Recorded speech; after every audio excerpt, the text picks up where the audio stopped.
বিসমিল্লাহির রহমানির রহিম। আসসালামু আলাইকুম, আদাব। আজকে পঞ্চগড় থেকে বোদা হয়ে দেবীগঞ্জ দিয়ে প্রতিদিন প্রায় ১,০০০-১,২০০ ট্রাক বিকাল ৪টা বাজলেই এখানে যাওয়া শুরু হয়। এবং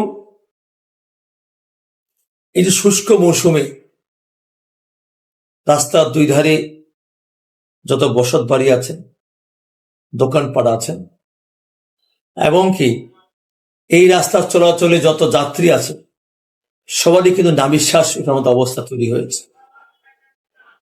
কারণ এই ৪টা থেকে রাত্রে ৮টা-৯টা পর্যন্ত আমাদের সাধারণ মানুষ, স্কুল কলেজের ছাত্রছাত্রী, অফিস ফেরত আমাদের মা বোনেরা, ভাইয়েরা সবাই কিন্তু এই রাস্তা দিয়ে চলাচল করে। এবং অহরহ কিন্তু এই রোডে মর্মান্তিক সড়ক দুর্ঘটনা ঘটছে। প্রতি মাসেই একটা না একটা মায়ের বুক খালি হচ্ছে।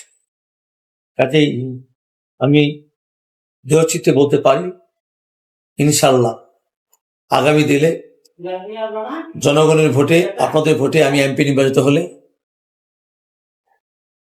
আমাদের শ্রমিকদের, মালিক পক্ষের সঙ্গে এবং প্রশাসনের সঙ্গে আলাপ আলোচনা করে এই ট্রাক যেন রাত্রি ৮টার আগে যেন পঞ্চগড় থেকে ছাড়তে না পারে, সেই বিষয়ে আমি সবার সঙ্গে ঐক্যবদ্ধ হয়ে বাস্তবায়ন করবই ইনশাআল্লাহ।